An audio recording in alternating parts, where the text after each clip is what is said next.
Una sa lahat, sir, para sa kaalaman po ng ating publiko, ano ba itong barcode na binabanggit at gaano ba ito kaimportante sa ngayon? Ang barcode, isa itong uri ng teknolohiya ng automatic identification and data capture. No? Ang barcode ay pagsalin ng informasyon bilang simbolo na maiintindihan ng mga makina o aparato na tinatawag nating scanner.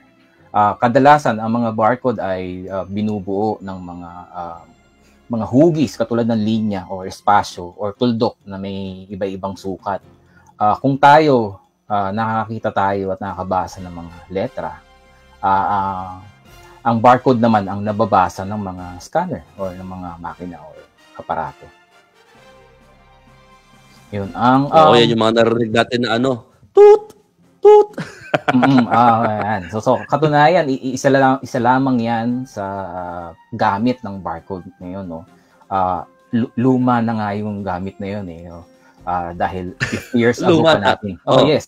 50 years ago pa natin ginagamit ang barcode sa ngayon. Pero ngayon, marami nang gamit ang barcode. Isa ito sa katunayan, may mga batas na nga sa mga kapitbahay nating bansa na nagmamandato sa mga brand owners, lalo na sa mga healthcare items, sa mga regulated healthcare items na maglagay ng barcode para makatulong sa paglaban sa mga peking gamot, counterfeiting, para masiguradong safe at hindi expired ang mga gamot na binibili natin. Ganon din sa mga pagkain na binibili natin sa mga pamilihan. Yun. So, hindi lang siya sa pagpapunch ng item para alam mo kung magkano ang presyo nito, pero yung mga detalye, yung pala yung importante doon, Sir Mervin, no? Ano-anong sektor ang pinakamakikinabang kung mapapadali pa yung sistema ng pagbabarcode, sir? Ang barcode kasi ay dinisenyo para sa retail industry, para magkaroon tayo ng point of sale system. Na nakikita natin ngayon, hindi man natin masyadong napapansin kung ano nangyayari doon. Pero barcode yung nagpapagana noon. No? Pero sa ngayon, ginagamit na ang barcode sa transport and logistics industry. Ginagamit siya sa healthcare, gaya ng nasabi ko. Which is mandato ng mga batas na actually sa mga ibang bansa. Unfortunately, sa atin, under moratorium yung batas na yon last 2014 pa, if I remember correctly. So sana ma-reviso ng ma-revisit ng ating mga nasa posisyon sa FDA. Kasi malaking tulong ito para sa pagbili ng gamot ng tao, no. Nakakasiguro ka ba na walang recall sa gamot na ito? Hindi ito expired. So yun yung mga usual, di ba, nakaraan na kung maaalala nyo, mga ilang taon na kalipas, iniimbestigahan sila dahil merong mga gamot na nabubulok sa warehouse. Kung meron tayo nito, barcode na ganito, na ginagamit sa mga regulated healthcare items, may iwasan natin itong masayang ang mga gamot na kailangan ng ating mga kababayan. No? So, ginagamit siya sa healthcare, transport and logistics, food service, ginagamit din siya ng United Nations para sa humanitarian logistics nila. Ginagamit ito ng NATO. Nire-recommenda to ng mga APEC ministers. Ginagamit din to at nire-recommenda ng World Health Organization para sa pag-trace at paglaban sa counterfeit drugs sa buong mundo. Ginagamit din siya ng World Trade Organization, ng World Customs Organization. So, maaring hindi sila maniwala sa akin, hindi nila ako kilala, pero itong mga organisasyon na ito at mga gobyerno sa buong mundo ay gumagamit ng barcode. Standard ng GS1. Ganun pala yun. Well, ngayon, sir, parang mas madalas nating naririnig mula ng magka-pandemya, QR code kaysa sa barcode. Ano po ba ang implikasyon nito? Pero bago mo sagutin yan, sir, magkakaroon lang tayo ng very quick commercial break at sasagutin ni Sir Mervin yan sa pagbabalik po ng Bangon Bayan with Mon, makalipas lamang ilang paalala. Standby lang, Sir Mervin. Pinaniniwalaan, pinagkakatiwalaan, pinaninindigan. 92.3 Radyo 5 True FM. Dito tayo sa totoo. Your playground, now online. Bet88 has over 1,500 games, secure and fast gameplays. Meron pang play for fun option to try all the games.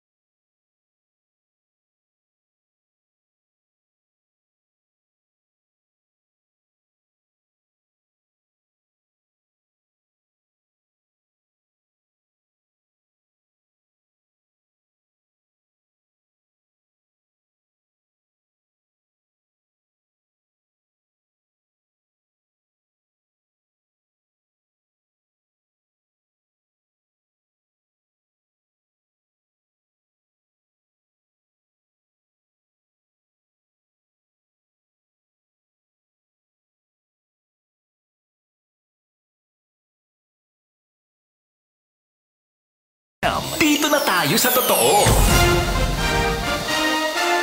Good morning. 5:46 na po ng umaga mga kapatid. Kasama pa rin po natin sa ating pampainit si Sir Mervin Fonseca, ang Solutions and Engagement Director ng GS1 Philippines. At ang hanging question natin kay Sir Mervin. Sir Mervin, ngayon kasi mula na magka-pandemya, parang mas madalas na nating naririnig yung QR code kaysa sa barcode. Ano po ba ang implikasyon nito, sir?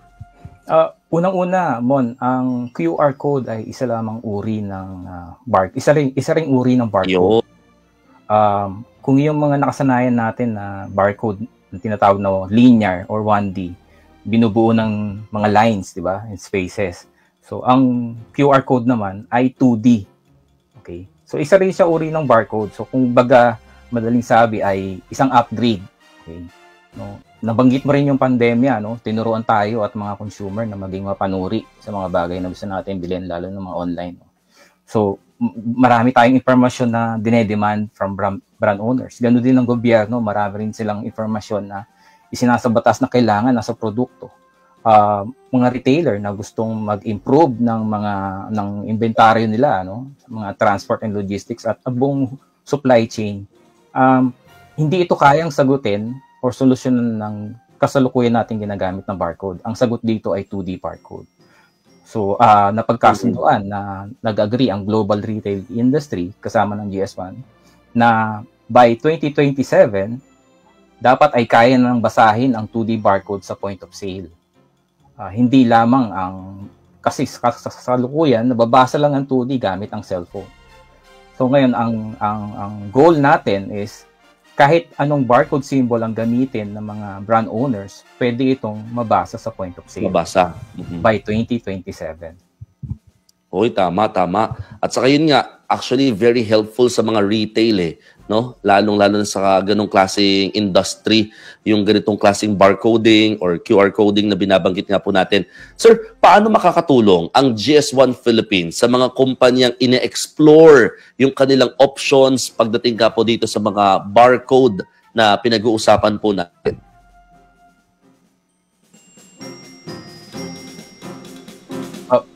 Medyo nawala ka doon, Mon. Ay, sige. Sir, ulitin ko. Paano lang po makakatulong ang GS1 Philippines sa mga kumpanyang ine-explore ang kanilang options pagdating dito sa mga barcode? Okay. Ang GS1 Philippines ay tumutulong upang maging ka-level ng mga multinationals ang ating mga MSMEs.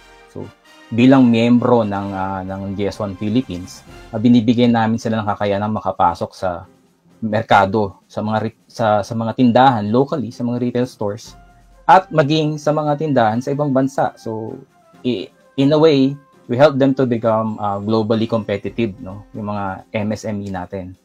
Also, bilang miyembro ng GS1 Philippines, binibigyan din namin sila ng kakayanan or an access sa GS1 Activate na magbibigay sa kanila ng ability na maggawa ng barcode para sa kanilang produkto, mag-download ng mga simbolo nito na ilalagay sa kanilang labels, matulungan sila kung paano gawin ang disenyo ng barcode at i-incorporate sa labels nila.